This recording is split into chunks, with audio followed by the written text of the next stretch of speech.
La música en la liturgia. Introducción a este tema que estaré hablando sobre el largo itinerario de los diferentes siglos con respecto a la música en la liturgia. Poder presentarlo en forma básica de acuerdo con lo que fue aquella realidad, con hechos importantes y amplias perspectivas. Comenzando en este mes con los siguientes temas: la antigua liturgia hispana, que la componen la época romana de los siglos primero al quinto, el principio del Salmo, las primeras formas litúrgicas musicales y la época visigoda del siglo quinto, sexto, octavo, noveno. El diálogo litúrgico. Presentamos la liturgia como el diálogo entre Dios, quien muestra su favor a su pueblo, a Jesucristo, que conjuntado con todo su cuerpo místico, la Iglesia, encabeza la alabanza, la acción de gracias y la bendición por ello.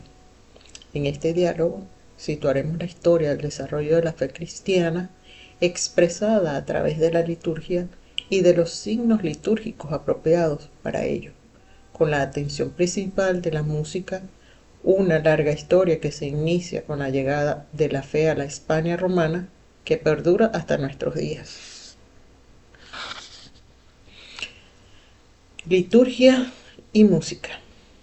Una historia 4 veces quebrada. Una historia 4 veces quebrada con ánimo de encauzarla en cada uno de los casos en una dirección determinada. El primer quiebre de esta historia se dio cuando en el siglo XI el rito franco-romano y el canto gregoriano suplantaron y redujeron al olvido a la denominada antigua liturgia hispana, lograda a través de siglos de rica y fecunda creación teológica, espiritual, litúrgica, musical y artística. A su vez, el rito franco-romano y el canto gregoriano sufrirán un quiebre en su espléndido desarrollo por la nueva ordenación litúrgico-musical del Concilio de Trento, que procuró clarificar y unificar el denso boscaje de formas litúrgicas musicales que dificultaba la comprensión del diálogo litúrgico. Embarcada la liturgia en el ritualismo y adaptada a movimientos ideológicos, teológicos, artísticos, musicales de los diferentes tiempos y épocas, la Reforma Tridentina sufrió al cabo de los tiempos un intento de clarificación con el quiebre y giro pretendido por San Pío X con su motu proprio tra le sollecitudini. Este importante intento de ver florecer en todas partes el decoro y la dignidad de las funciones litúrgicas, y especialmente de la música y del canto sacro, hizo repensar en nuestros días la situación de la liturgia y de las normas en vigor. El Concilio Vaticano II no fue un simple quebrar el paso, un cambiar la ruta, sino un violento giro de 180 grados para reconducir el diálogo litúrgico entre Dios Padre y Jesucristo, incorporada la Iglesia al mismo, al primigenio sentido eclesial de la asamblea litúrgica como pueblo de Dios conforme se hallaba en los orígenes de la fe cristiana. La antigua liturgia hispana. Época romana de los siglos I al V. En su expansión por el mundo romano y principalmente por el entorno mediterráneo, la fe cristiana portaba consigo un exiguo bagaje heredado en parte del ámbito palestino judío, de donde procedía, consistente en unas narraciones, catequesis, oraciones, salmos y cánticos, con sus correspondientes melodías propias de la sinagoga, para recitarlos y cantarlos, al que añadió nada menos que los relatos evangélicos y una hermosa tradición eucarística. La fe sería sembrada en estas tierras por la llegada a las comunidades judías existentes en la España romana de cristianos expulsados de Palestina por las primeras persecuciones de los judíos, por las rutas comerciales que una y otra vez transitaban las calzadas romanas y las rutas mediterráneas, trasegando mercancías y también ideas, y por los soldados desplazados de aquí para allí, en los que al parecer tuvo singular acogida la fe de Jesucristo. De manera especial habrá que anotar la gran influencia en los primeros momentos de la iglesia norteafricana, primero con San Cipriano al frente y después con San Agustín. En el principio fue el Salmo. Las vigilias de oración, catequesis o penitenciales de las primitivas comunidades cristianas estaban vertebradas del comienzo a su final por los salmos. Estos daban pie a las catequesis y a oraciones largamente sentidas, sugeridas por los propios salmos y recogidas en el Liber Psalmographus. La celebración dominical de la fracción del pan se iniciaba con una de estas vigilias, y más tarde los salmos acompañarán los ritos procesionales de dicha celebración y se intercalarán entre las lecturas de esta. Las primeras formas litúrgico-musicales. Ya se ha indicado que el cristianismo arropó su bagaje doctrinal con la música propia de la sinagoga, y durante largos tiempos serán estas melodías las que resonarán animando el canto de los salmos y de las lecturas. Los primeros códices musicales, datados en el siglo X, fecha tardía para nuestro tema, no muestran residuo alguno de las formas musicales palestino-judaicas. La creatividad de la iglesia romanizada estaría en la creación de recitativos, más o menos ornados en sus entonaciones, mediaciones y cadencias finales, para todos los momentos de la celebración y del oficio divino, y para cada uno de los protagonistas de los mismos. Los cantos del celebrante, anáforas, oraciones, prefacios.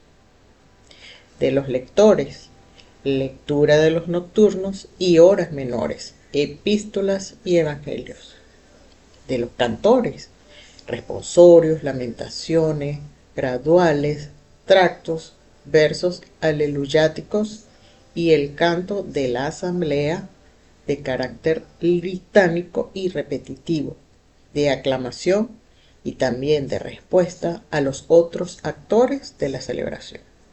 Este desarrollo de formas musicales que corresponden al de las formas litúrgicas se da dentro de una actividad de la comunidad cristiana en Aragón, que por los indicios que se tiene, se presiente firme y asiduo.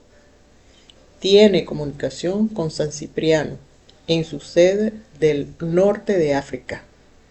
Tiene capacidad para organizar y acoger el primer concilio césar-augustano del año 378, con sus cánones disciplinares y también litúrgicos. Su fe es fuerte, como para sembrar una estela de santos mártires en las ocasionales persecuciones. Valero, Vicente, Engracia y compañeros, Lamberto y otros, que motivaron los versos latinos de Aurelio Prudencio. Al norte del Ebro se conservan unos muy pocos restos paleocristianos, sarcófagos, mesas de altar, laudas musivas, mosaicos, inscripciones, canceles y necrópolis, muestras diferentes de la activa presencia de la comunidad cristiana en Aragón. En Fraga, una basílica de planta casi cruciforme que preludia el posterior quehacer visigodo testimonia hoy esa actividad presencia cristiana en la época romana. Época visigoda, siglo V, VI, VIII, IX. Roma sucumbe ante el empuje de las hordas bárbaras del centro de Europa, de los invasores. Los visigodos serán los definitivos conquistadores del suelo hispano. Los nuevos amos rescatarán la cultura de los vencidos romanos, su legislación jurídica y hasta restablecerán algunas de sus costumbres más aceptadas popularmente, como los espectáculos del teatro y del circo. Se puede decir que los vencedores han sido a su vez vencidos. Desarrollo de una liturgia propia en cada iglesia local. La época visigoda fue de tanta fecundidad teológica, espiritual, bíblica, litúrgica, que llegaron a formarse dos tradiciones diferentes de dicha liturgia hispana. Una que abarcaba la parte nordoriental de la península, alcanzando hasta Toledo, y otra con textos y notación musical propios, que fijaría su sede en la Catedral de Sevilla, teniendo como cabeza a San Isidoro. A este desarrollo litúrgico correspondería el ordo litúrgico monástico de los monasterios que van surgiendo en la vertiente sur de los Pirineos. Azán, Ciresa, Sila son hitos del monacato cristiano en Aragón, y el ordo catedralicio de las sedes que se van creando y que ocupan, por lo general, obispos procedentes de aquellos monasterios.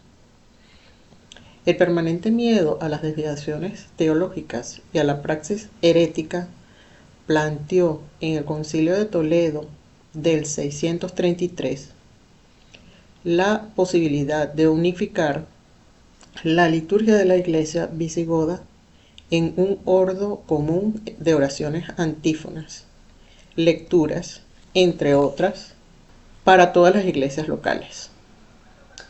Pero tal proceso de libertad en la creación de una liturgia propia solo quedó truncada por la invasión de los árabes.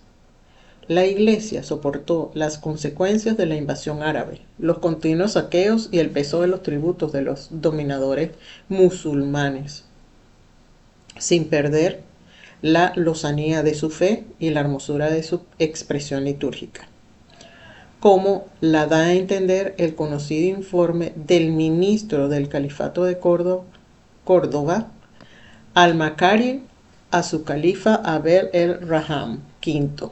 Con justicia se quejarían un día los cristianos mozárabes de lo que los musulmanes no habían logrado quitarles en siglos, lo fueran a hacer las prescripciones de Roma.